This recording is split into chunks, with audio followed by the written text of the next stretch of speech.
Can't decide on the stand angle. Essentially, this is your new bike that doesn't look so new anymore. Take it apart and see what it looks like inside. Fix what needs fixing, and then I think because you do a lot of miles, we should probably just put in more durable bearings all round. Obviously I have no idea what sizes you take, but we'll open it up, see what's there, and then whatever we've got, we'll just swap out with stainless steel or ceramic. Just have a new tool. Let's have a new tool.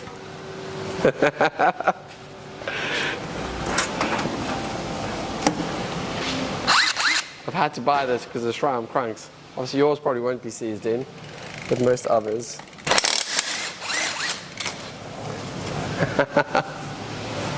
So much easier. Chains. I'm doing everything disjointed over here, but I might as well just... Chain's still okay. Pull this up.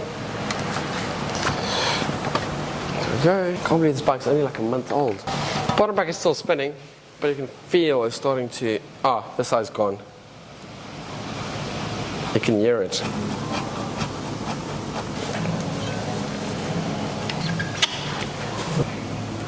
Before anybody gets upset, we're not supposed to split your chain, but I'm gonna. I'll put a new split link in when I put it back together. Actually, I'm just gonna put a new chain on for you. Wind wings, the greatest mud guards ever.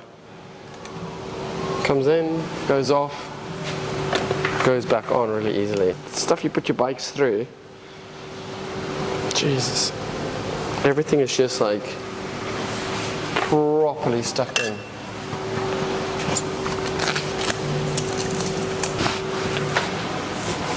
Take that off.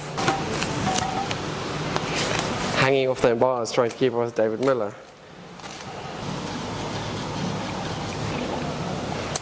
I'm going to take the BB out, and then we'll wash it kinda, and then we'll take your headset out, and then we'll clean it in there, and then we'll put everything new in, and then we'll do your wheels, and then we'll try and put your bike back together if we can figure out how to do that. And then you can put all your stuff back on, your gadgets. New BB tool, hopefully works on this. It's much easier than hammering stuff out. Because it doesn't work, you have to delete this video. This is meant, it just pops in there. So it's like a split collet. You can make it narrower, drop it in, and then all I do is twist it like that. This goes in from this side, and then it expands it. That fits perfectly over the outside of the bottom bracket. So turn it in, turn it in, turn it in. Make sure it seats properly. Screw it until it's tight. And then you keep this side still so it doesn't scratch your frame. Hold it in place, and then I just turn that side. Instead of hammering it, it literally just pushes the bottom bracket out. If you needed a slight bit more force, which happens every now and then when stuff is seized in, you can just fit a 6mm Allen key in there. Bottom bracket comes out. And I'm not going to do it, but I'm going to show you the equivalent hammering you would have to do with the hammer it's unreal. The difference in force. How much easier this is. That goes there. This time it's easier because the hole's bigger. You just slip it in until it hooks that side. Spin that on there. Send it again. All the way to the end. And then this goes in until it hooks. Hold it in place. Turn it.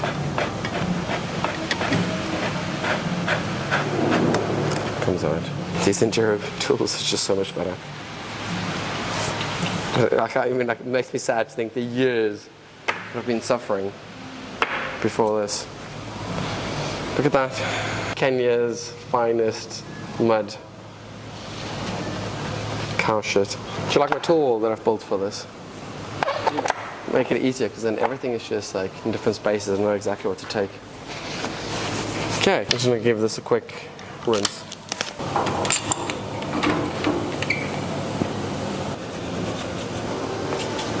I was watching a video and the mud clearance wise on the thing, and this is why I keep saying, like, bigger tires, I've been telling manufacturers they need to make the frames to have at least 700 by 50mm, if not 55mm tire clearance. Not because you want to run that size tires, it just means that like if it's muddy like that and you run a 45, you still have a gap, so the mud doesn't just cake up. If the frame is limited to 45, then you would have been in trouble because the 45mm tires generally then only fit in, where maximum amount of clearance I think is what's needed. Because you can always run smaller tires if you needed to for something, but if you need bigger or more space for mud, yeah, you're stuck. I don't think for a gravel race I'd ever run anything smaller than 45. 45, yeah. Well, up until recently, I haven't got anything smaller than 55. I've been trying 700Cs for a while, but I think I'm going to go back to 650Bs. Just make sure my hot water tap is nice and warm, you know. This lovely Giant's bath. It's like every bath for you is the Giant's bath.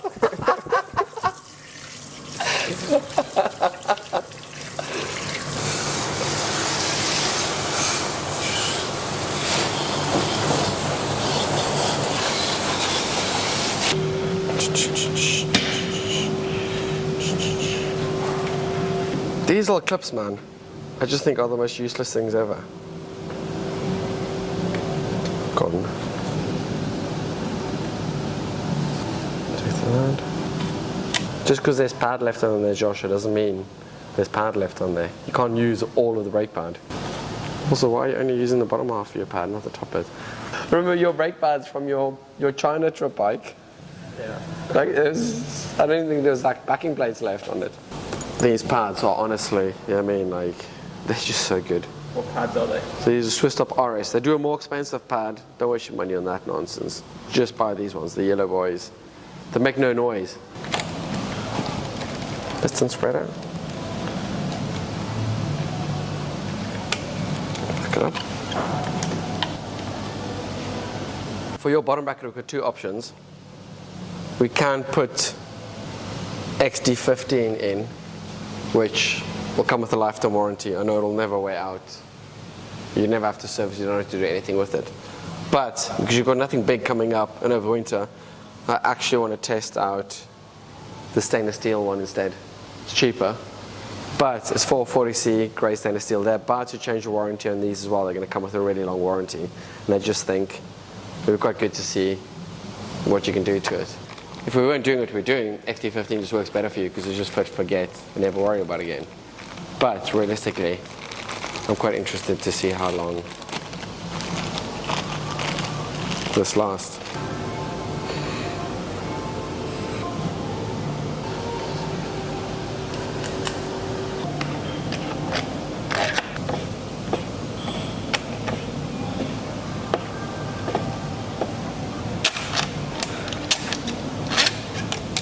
Look at that, man. You can see where your bottom bracket is starting to wear. It's damaging the axle slightly. It's nothing to cause concern just yet, but it's a good thing we've changed it now. If you rode this for a few more weeks, that would have been damaged. Yeah, I'll go and wash it and then see what it looks like afterwards. Am I famous yet? So I've got some rims. Yeah. And I can show you how to build some wheels if you want. Yeah. Because I'm a nice guy, I've decided to just give you some new cranks. Anti-seize this thing up. And turn that. There we go. And tighten it up. It still feels smooth, so I don't think we need to do anything with it yet.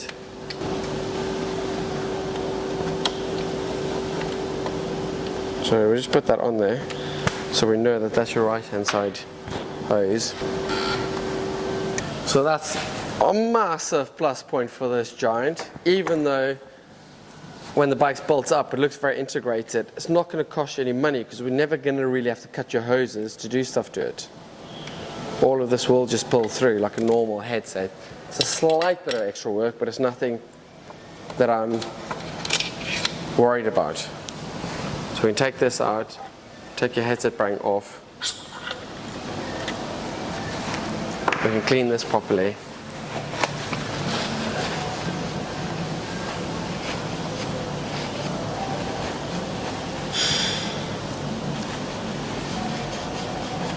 Even clean this hose.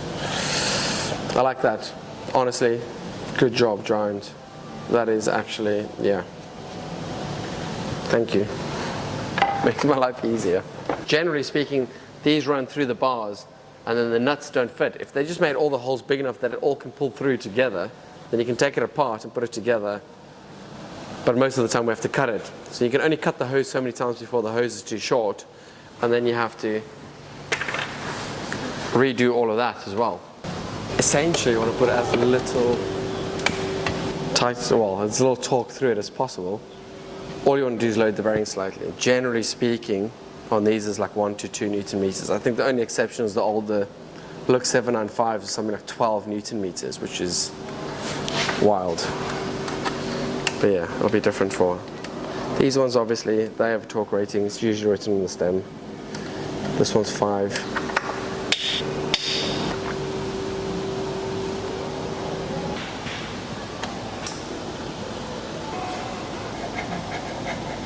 Your rear wheel bearings are gone already. If you're going to buy the bike and just do basic stuff, then you'll be fine.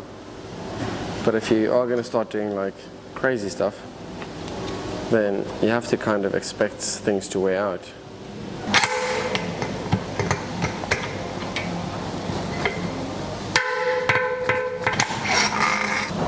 Your rear body bearings are gone. So essentially, we take them out and we're going to fit stainless steel bearings. They don't come with any extra warranty, but it was just seen from experience because they use 440C stainless steel, which is the same grade companies like Chris King uses. It just lasts a lot longer. The main reason your bearings have gone is, I think everybody's got all these things about different hardness and stuff, but the number one reason bearings fail is corrosion. 90% of all bearings fail because of corrosion. That's going to be down to what they're made out of. So essentially, if it's not stainless steel, it tends to just corrode quicker and easier. The other thing is going to be the seals. If it doesn't have a good seal in, you get some like low contact or no contact seals. Some of the faster bearings you get, like ceramic speed, you can look, if you take the bearing, hold it up into the air, you can see straight through it, meaning water will just go straight through it. On these, pressure washing, but also the one that's worse than yours is the one that's most exposed on the outside. So yeah, it's just water gets in, it spins, grease gets washed out, it starts corroding, and then it starts feeling rough. So what options do you have in terms of replacing bearings? So in terms of options for bearings, there's loads of different ones, but most materials come from, they do chromium steel. Then you can get ones that are coated, so it's a bit more resistance to the elements. Stainless steel, but there's different grades of stainless steel, so if you do that, get a really good one.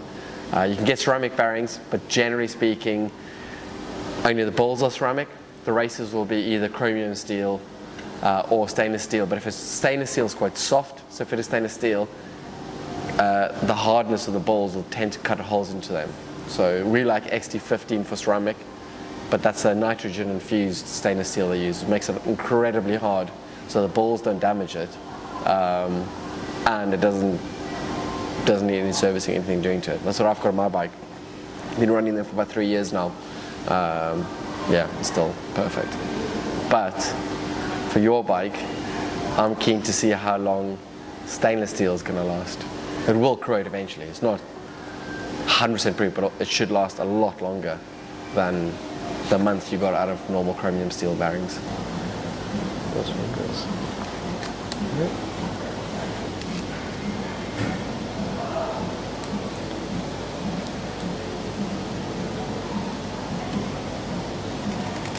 Your wheel bearings are still smooth, so we'll see how they go, and then when they're out, we'll swap them out for you as well.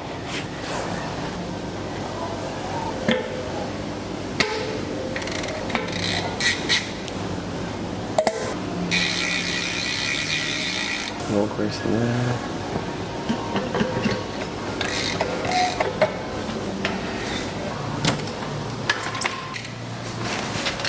Your front wheel bearings are perfectly smooth still, so that's good.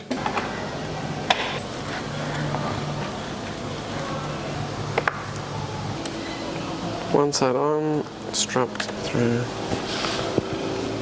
Adjust the height slightly. It's easy as that. Been trying this for a while. It's just really nice tape. Not very expensive. It's really comfy.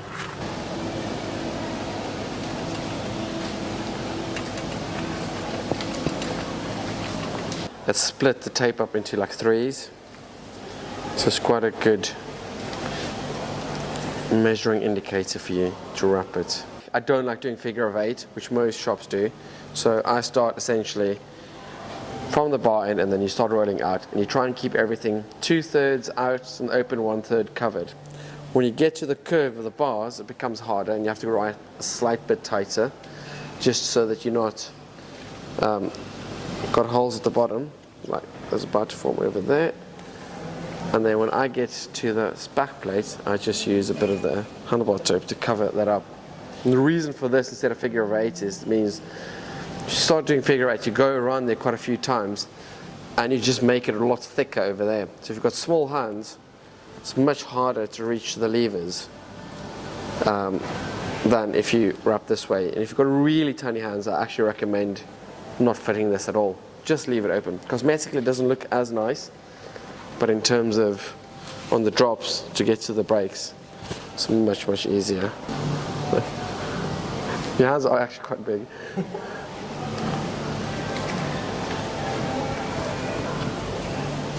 There's lots of debates on the internet as well about wrapping which direction, saying if you wrap this way around the way I do, that it's going to unravel while you ride. It won't. I've done it for 20-something years now, and it works. Follow the lines that you formed. Hold the tape in that direction, so not like this, not like that. Just essentially the way you're going to wrap. Figure out where in the bar you want it to stop. Make an imaginary line from where it is straight through the tape. And cut from there.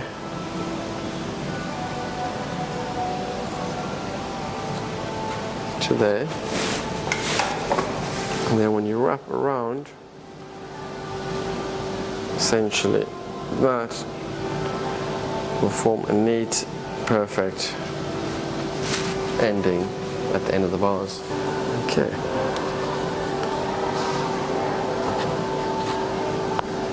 Fold in from the sides like that, and then treat it almost like wrapping paper.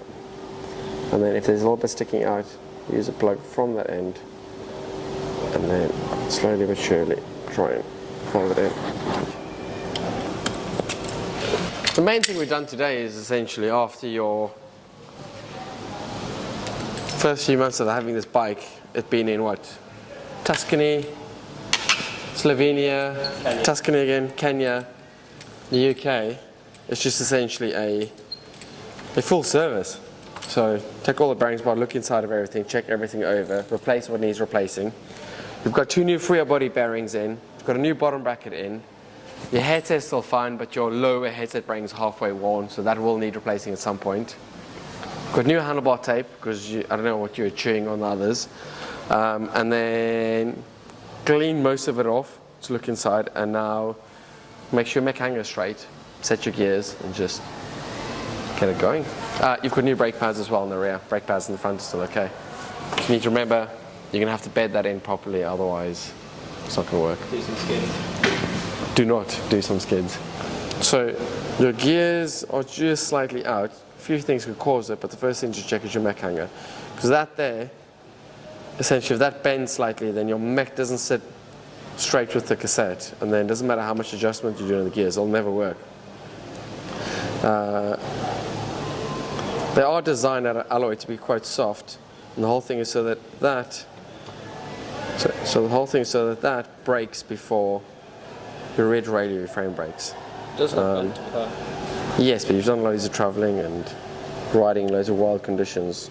I'd be surprised if it wasn't. So we take a measurement there, bring it up, see there already it's going to touch, and then there, that's out. So it definitely is bent, I think twisted in slightly as well. Now, I've had loads of grief with the internet past people telling me you shouldn't straighten mech hangers. Well, there's no issue with it. You can do it once or twice, depending on the feel of the mech hanger. Some of them, heating it up makes it a bit better, but these, similar to the Scott ones, are quite soft. Not just replacing it for no reason. Yes. And yes. Perfect.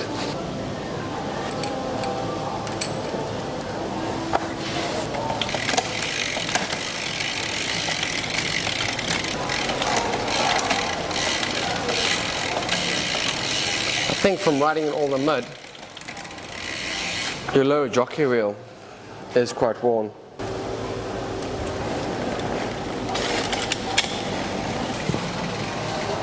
Wash my hands. Thanks, Nick. No worries, Josh. Huh? I love that. I don't know why I'm obsessed with bearings, but I really do like them a lot.